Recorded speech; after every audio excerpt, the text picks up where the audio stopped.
Assalamualaikum warahmatullahi wabarakatuh. Perkenalkan, nama saya Rika Melia S. Saya jurusan Pendidikan Matematika di Universitas Islam Negeri Sumatera Utara.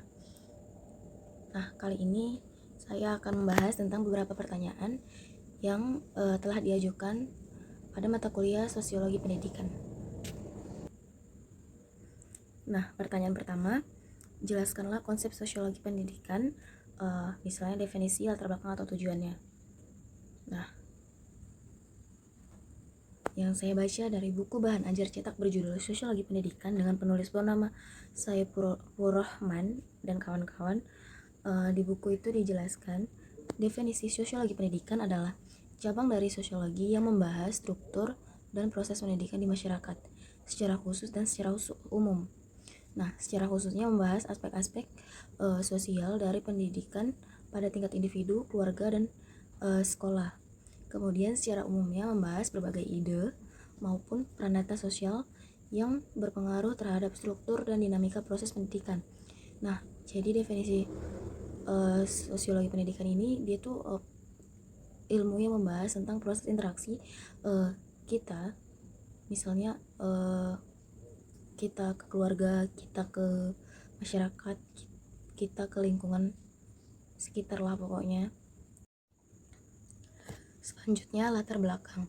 Sosiologi pendidikan muncul sebagai suatu keharusan sejarah karena dalam masyarakat terbukti pendidikan merupakan alat yang cukup ampuh untuk memunculkan perubahan-perubahan sosial. Pendidikan juga menjadi faktor yang menentukan untuk menilai maju mundurnya suatu masyarakat. Sejarah berdirinya sosiologi pendidikan tidak terlepas dari para tokoh-tokoh pendirinya, seperti salah satunya itu Lester Frankfurt, yang merupakan salah satu pelopor sosiologi pendidikan di Amerika Serikat yang mencetuskan gagasan lahirnya pendidikan sosiologi pendidikan seperti yang telah ia tuangkan dalam bukunya Applied Sociology yang khusus mempelajari perubahan-perubahan masyarakat. Nah, selanjutnya tujuan sosiologi pendidikan. Nah, banyak tujuan sosiologi pendidikan dari beberapa para ahli. Nah, salah satunya menurut George W. Harrington. Nah, dia mengatakan tujuan sosiologi pendidikan itu yang pertama, memahami peranan guru di komunitas dan sekolah sebagai instrumen perkembangan sosial dan faktor sosial yang mempengaruhi sekolah.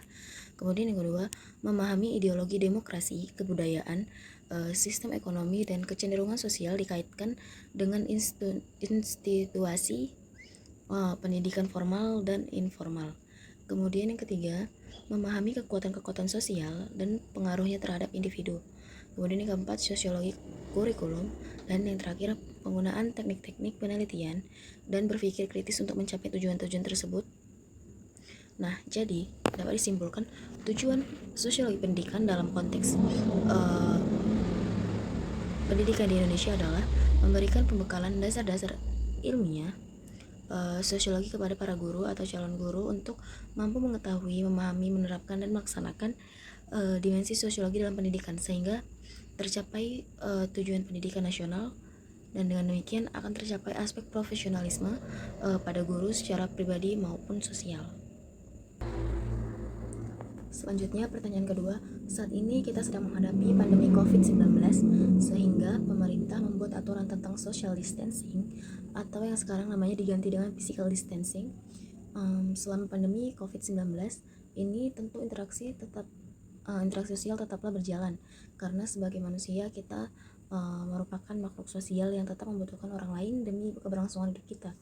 Nah, jika dianalisis interaksi sosial yang terjadi selama pandemi pada sekitar kita, itu pada awalnya sebelum pandemi COVID-19 mungkin kita bisa berinteraksi sosial dengan individu dengan individu dengan kelompok, atau kelompok dengan kelompok itu secara langsung bertatap muka, face to face.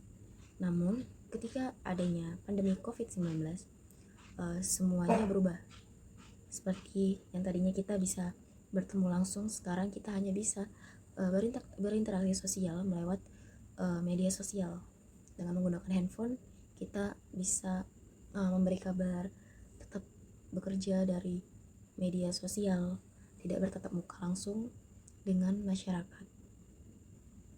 Sama halnya seperti yang ada di sekitar saya, semuanya juga tetap berjalan, cuma melalui media online, tidak langsung bertemu. Kemudian pertanyaan ketiga, pandemi COVID-19 telah merubah pelaksanaan PBM yang seharusnya di dalam kelas dengan tatap muka langsung menjadi pembelajaran online atau daring. Kemudian diminta untuk menganalisis yang pertama, kelas sebagai sistem sosial dan interaksi yang dilakukan melalui media online atau daring. Sistem sosial ini kan merupakan saling keterkaitan yang teratur antara individu sehingga membentuk totalitas.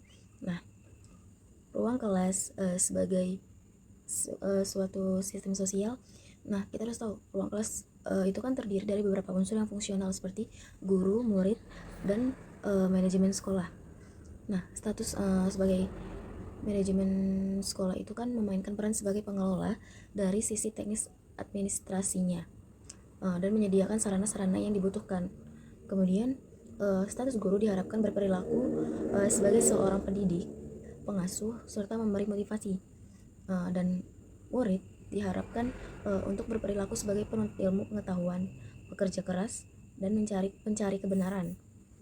Nah, hal-hal ini kan biasanya sebelum adanya COVID-19 itu terjadi secara langsung bertatap muka, interaksi guru dengan murid, kemudian interaksi guru dengan manajemen sekolah, guru-guru lain, dan murid dengan murid. Namun karena adanya COVID-19, pemerintah menerapkan yang namanya social distancing. Jadi karena kita harus menjaga jarak untuk menghentikan penularan COVID-19, untuk saat ini sekolah bertatap muka itu diliburkan. Nah, dan diganti melalui media online atau daring. Jadi sekolah itu sekarang di masa pandemi berjalan dengan melalui daring. Jadi interaksi guru dengan murid itu melalui media online. Kemudian yang B, teori ruang kelas, di mana menggunakan pendekatan interaksi untuk menganalisis perilaku dominatif atau integratif dosen. Gaya pendidikan dosen autokratik, demokratik, laissez-faire, teacher center, dan learn center, serta pembelajaran secara online atau daring selama masa pandemi. Nah, sebelumnya kita harus tahu interaksi yang menganalisis perilaku dominatif. Perilaku dominatif itu mengesankan guru sebagai sumber kebenaran atau makhluk yang maha tahu. Begitupun sebaliknya, murid diposisikan sebagai makhluk bodoh yang senantiasa memerlukan bimbingan dari guru. Kemudian ada perilaku integratif. Nah, perilaku integratif ini dia memposisikan guru itu sebagai motivator atau inspirator. Guru di sini memberikan dorongan kepada murid atau peserta didik tanpa pandang bulu. Untuk gaya kepemimpinan sendiri, misalnya dosen yang autokratik itu disirikan dengan kepemimpinannya yang otoriter, tidak memberikan ruang untuk berbagi pendapat. Kemudian laissez-faire itu dicirikan dengan kepemimpinannya yang cuek dan ruang yang untuk bertukar pendapat tidak diperlukan karena peserta didik dibolehkan melakukan apa saja bila dia memandang sesuatu ini penting untuk dilakukan. Kemudian kepemimpinan demokratik itu merupakan suatu bentuk gaya yang diperlukan dikembangkan di sekolah. Jadi anak-anak merasa puas dan senantiasa produktif di bawah pengasuhan guru yang demokratis. Kemudian teacher center ini maksudnya adalah apa-apa selalu berpusat kepada guru. Jadi guru yang menjadi pusat. Jadi jika menggunakan teacher center ini gaya kepemimpinannya, maka semakin ketergantungan murid kepada guru, maka murid itu semakin kurang mandiri. Kalau learn center itu berarti apa-apa yang berpusatnya kepada murid. Jadi murid yang berpusat di sini. Nah, pada learn center ini semakin berkurangnya ketergantungan murid kepada guru atau kepada dosen, maka semakin mandirilah murid tersebut. Untuk gaya pendidikan, misalnya yang menggunakan gaya pendidikan laissez-faire itu kan dia kepemimpinannya tuh cuek, dan ruang untuk bertukar pendapat itu tidak diperlukan karena pendidik dibolehkan melakukan apa saja yang memandang sesuatu itu lebih penting untuk dilakukan.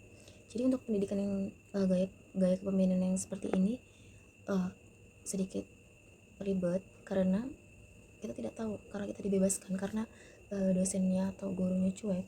Jadi kita kan dibebaskan untuk melakukan apapun yang lebih penting. Cuman kadang kalau kita tidak bertatap muka kan jiwa kemalasan masyarakat, mahasiswa atau murid itu kan dia semakin bertambah ya karena belajarnya di rumah. Jadi rasa ingin tahunya itu pun berkurang. Kemudian jika menggunakan teacher center ini kan berpusat kepada guru. Jadi waktu kita bertatap muka kita ya fokus pada apa yang diajarkan di papan tulis.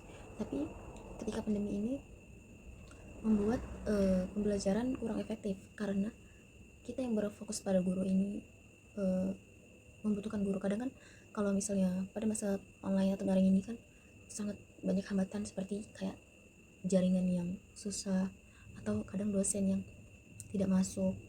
Itu membuat murid yang di sini dikatakan sangat ketergantungan kepada guru itu sulit untuk memahami materi yang diberikan karena kurangnya memahami karena itu dia online. Kadang kan kalau online kan dia susah untuk memahami daripada kita bertatap muka.